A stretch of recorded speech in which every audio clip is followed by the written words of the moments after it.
आज मैं प्रस्तुत हूँ एक बहुत ही प्रेरणादायक और संघर्ष से भरी हुई कहानी लेके, जो कि है अंग्रेजी भाषा एवं मेरा संघर्ष। यह एक ग्रामीण परिवेश से निकले हुए एक साधारण से लड़के की कहानी है। यह कहानी उन्हीं के द्वारा लिखी गई है, अंग्रेजी भाषा एवं मेरा संघर्ष। तो चलिए सुनते हैं। यह कहानी सिर्फ मेरी ही नहीं, तथापि मेरे जैसे उन तमाम छात्रों की है जो ग्रामीण परिवेश में प्राथमिक शिक्षा प्राप्त करने के बाद किसी बड़े शैक्षणिक संस्थान में पढ़ने आते हैं। मेरा जन्म उत्तर प्रदेश के प्रतापगढ़ जनपद के एक गांव में हुआ और वहीं से 12वीं तक की शिक्षा प्राप्त किया। अंग्रेजी भाषा ने मुझे बचपन से ही बहुत परेशान किया। प्राथमिक शिक्षा हिंदी माध्यम में होने के कारण पहली बार अंग्रेजी भाषा से मेरा साक्षात्कार कक्षा 6 में हुआ। उस समय जो लड़के प्राइवेट स्कूल में पढ़ के आए थे, वे अंग्रेजी की क्लास में टिपिर टिपिर करते रहते और हम मुंह बनाए उन्हें ताकते रहते थे। खैर, किसी तरह पढ़ते पढ़ते 10वीं में पहुंच गए और अब आई बोर्ड की परीक्षा। एक तो वैसे ही अंग्रेजी में बहुत अल्प ज्ञान, ऊपर से कोई ढंग का अध्यापक भी नहीं विद्यालय में। फिर भी डरते डरते परीक्षा दिया गया। परिणाम आने पे अंग्रेजी में शानदार अंक प्राप्त हुए, 33 आउट ऑफ 100। मेरे हिसाब से शानदार थे क्योंकि मुझे अंग्रेजी में अनुत्तीर्ण होने की पूरी संभावना थी। इंटरमीडिएट में प्रवेश लेते समय पिताजी का सख्त निर्देश मिला कि अंग्रेजी भाषा इंटरमीडिएट में मत पढ़ना, नहीं तो पक्का फेल हो जाओगे। और विज्ञान वर्ग में पढ़ाई का तो कोई प्रश्न ही नहीं था, क्योंकि 10वीं में 3rd डिवीजन विद ग्रेस पास हुए थे। किसी तरह पिताजी को सहमत करते हुए मैंने इंटरमीडिएट में अंग्रेजी सहित 3 भाषाओं हिंदी, संस्कृत और अंग्रेजी का अध्ययन किया। दुर्भाग्य ने यहाँ भी मेरा पीछा नहीं छोड़ा। फिर से गांव के विद्यालय में कोई ढंग से अंग्रेजी पढ़ाने वाला अध्यापक नहीं मिला। वो तो भला हो हमारे एक अध्यापक मोहम्मद नसीम सर का, जिनसे 8 महीने ट्यूशन पढ़ के अंग्रेजी में थोड़ा बहुत लिखना पढ़ना आ गया। पुनः 12वीं की परीक्षा में शानदार प्रदर्शन करते हुए 37/100 अंक प्राप्त किया। इसके बाद तो मैंने अंग्रेजी पढ़ने से तौबा ही कर लिया और इलाहाबाद यूनिवर्सिटी में बीए करने के दौरान संस्कृत विषय का विशेष अध्ययन किया। उसके पीछे एक कारण यह था कि इंटरमीडिएट और बीए दोनों में संस्कृत के विद्वान अध्यापकों का सानिध्य मिला। अंग्रेजी भाषा के साथ वास्तविक संघर्ष तो एलएलबी में शुरू हुआ, जब वर्ष 2007 में बीएचयू में प्रवेश लिया। रैंक अच्छी होने के कारण सेक्शन ए में पढ़ने का मौका मिला और उस दौरान मेरा निवास हुआ करता था कमरा नंबर 64, डॉक्टर भगवान दास छात्रावास। सेक्शन ए में अंग्रेजी माध्यम से शिक्षा दी जाती थी। पहले ही दिन क्लास में मेरा साक्षात्कार हुआ। विधि के प्रकांड विद्वान प्रोफेसर BC निर्मल सर एवं प्रोफेसर DP वर्मा सर से क्लास में पूरे समय बोलते रहे अंग्रेजी में। मेरे तो कान ही खड़े हो गए। कुछ समय से शब्दों जैसे is, am, are, that, the इत्यादि को छोड़ के कुछ भी नहीं समझ में आया कि क्या बोल गए। ऐसे ही एक एक करके लॉ स्कूल के विद्वान प्रोफेसर आए और क्लास लेके चले गए। 2 दिन के बाद हमें लगा कि ये कहाँ आ गए हम। बहुत सोच विचार के निर्णय लिए कि घर चले जाते हैं और पिताजी से कहेंगे कि मुझे हिंदी माध्यम में पढ़ना है, लॉ अन्यथा मैं पास नहीं हो पाऊंगा। फिर क्या, ट्रेन पकड़ी और अपने गांव निकल लिए। संयोग से ऐसे कि पिताजी जिला मुख्यालय पे ही मिल गए। पेशे से वो भी अधिवक्ता हैं और बोले, तुम वापस कैसे आ गए? यूनिवर्सिटी बंद है क्या? मैंने अपना अंग्रेजी का दर्द सुनाना शुरू किया और सुनते सुनाते गांव पहुंच गए। पिताजी ने समझाया कि शुरुआत में कठिनाई आएगी, पर बाद में सब आसान लगेगा। उनका कहना था कि विधि के क्षेत्र में अंग्रेजी माध्यम के छात्र के लिए अवसर थोड़ा ज्यादा होते हैं। नौकरी के एक हास्यपद वाकया ये हुआ कि मैंने पिताजी से पूछा, ये प्लेंटिफ वादी और डिफेंडेंट प्रतिवादी कोई विधि के भारी विद्वान है क्या, जो हमारे गुरुदेव प्रोफेसर निर्मल सर बार बार इनका नाम लेते रहते हैं? पिताजी जोर से हंसे और जब इसका अर्थ बताया तो हमें भी अपने अंग्रेजी ज्ञान पर हंसी आ गई। फिलहाल 2 दिन के बाद फिर वापस आ गए बीएचयू। वापस आने के बाद छात्रावास में मुलाकात हुई मेरे रूम पार्टनर प्रवेश व्यास से। वर्तमान में मेरे सहकर्मी हैं दिल्ली में। 1-2 दिन के बाद मैंने अपनी अंग्रेजी भाषा वाली व्यथा की चर्चा व्यास जी से किया। व्यास जी एकदम मस्त मौला आदमी बोले, भाई सब हो जाएगा, तू बस लगा रह।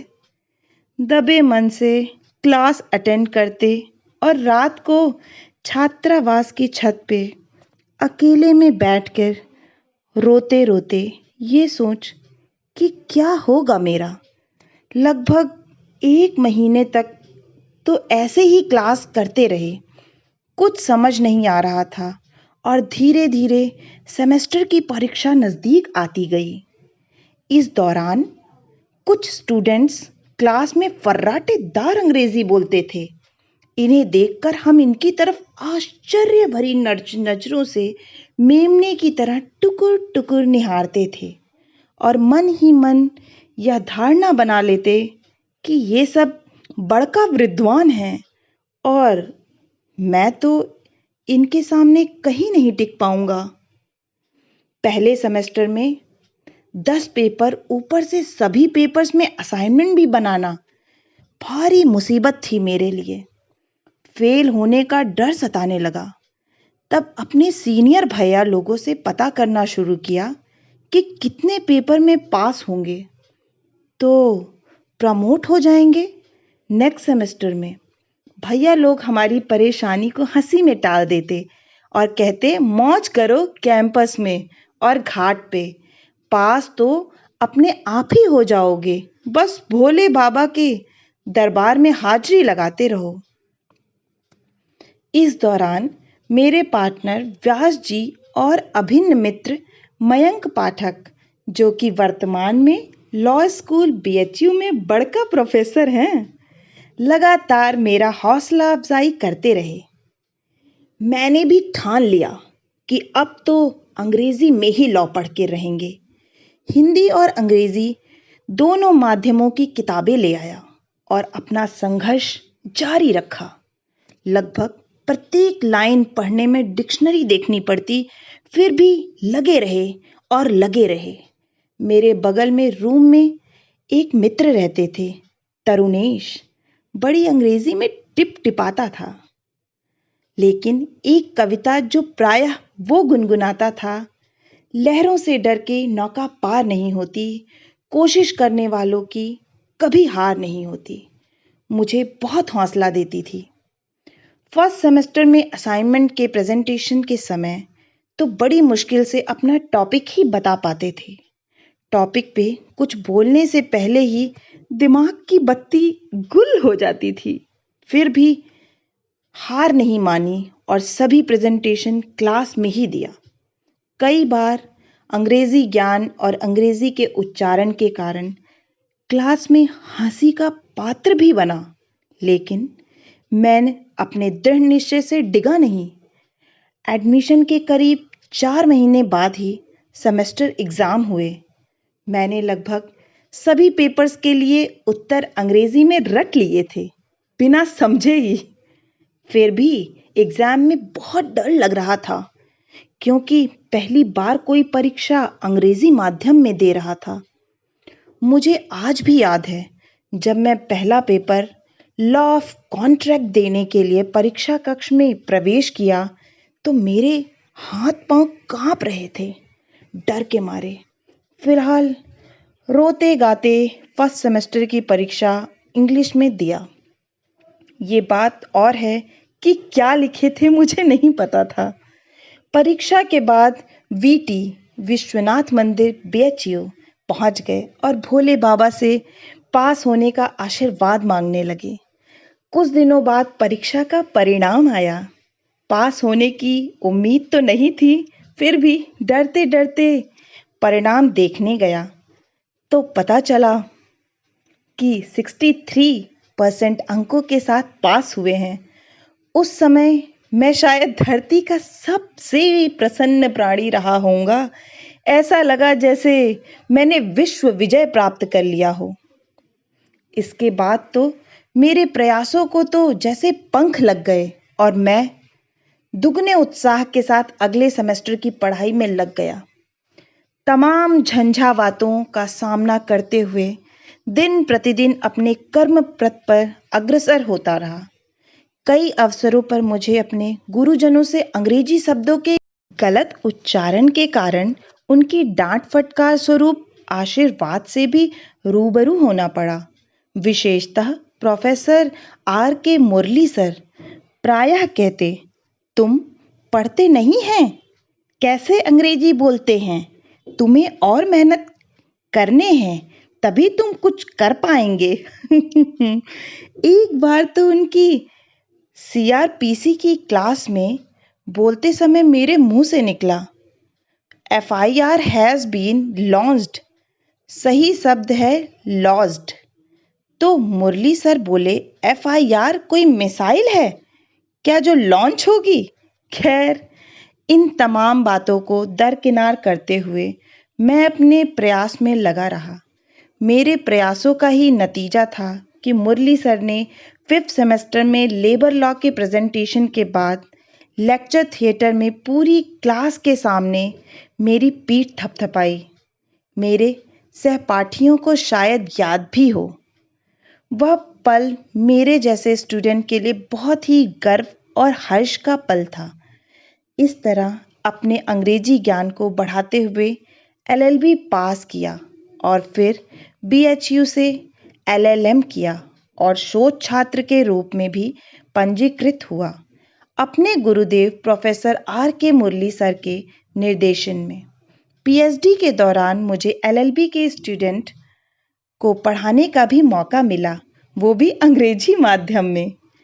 इस दौरान अनेक परीक्षाओं एवं साक्षात्कारों में अंग्रेजी माध्यम से सम्मिलित हुआ और अंततः अंग्रेजी माध्यम से ही परीक्षा और साक्षात्कार के बाद दिल्ली सरकार और सीबीआई में भारत की प्रतिष्ठित संस्था संघ लोक सेवा आयोग यूपीएससी के द्वारा सहायक अभियोजन अधिकारी असिस्टेंट पब्लिक प्रोसिक्यूटर के पद पर चयनित हुआ और वर्तमान में 30 हजारी जिला न्यायालय में अंग्रेजी माध्यम से ही कार्य करता हूँ, जो कि अनिवार्य है दिल्ली में।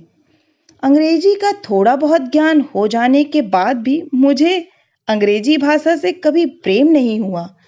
आज भी मुझे न्यायालय के कार्य से इतर ना तो अंग्रेजी बोलना अच्छा लगता है, ना ही सुनना या लिखना। अपनी मातृभाषा हिंदी से कुछ अलग ही लगाव है। इस प्रकार ग्रामीण परिवेश से निकला हुआ एक साधारण सा लड़का आज सभी के स्नेह और आशीर्वाद से देश की राजधानी दिल्ली में पदस्थित है। यह व्यक्तिगत रूप से मेरे लिए बहुत बड़ी उपलब्धि है। अभी भी आगे बढ़ने के लिए प्रयासरत हूँ। आपका सबका स्नेह और आशीर्वाद ऐसे ही बना रहे, ईश्वर से यही कामना है। तो दोस्तों, आपने यह कहानी सुनी श्री अरविंद शुक्ला जी की, अंग्रेजी भाषा एवं मेरा संघर्ष।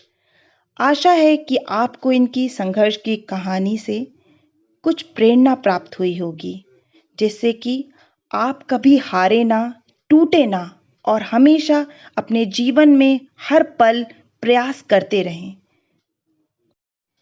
अगर आपको यह कहानी पसंद आई हो तो आप इस चैनल को सब्सक्राइब करें। और हाँ, अगर आपको यह कहानी प्रेरणादायक लगी हो तो आप अपने दोस्तों के साथ इसे शेयर भी कर सकते हैं। कहानी सुनने के लिए बहुत बहुत धन्यवाद। और एक बार अंत में श्री अरविंद शुक्ला जी को भी बहुत बहुत धन्यवाद इस कहानी के लिए।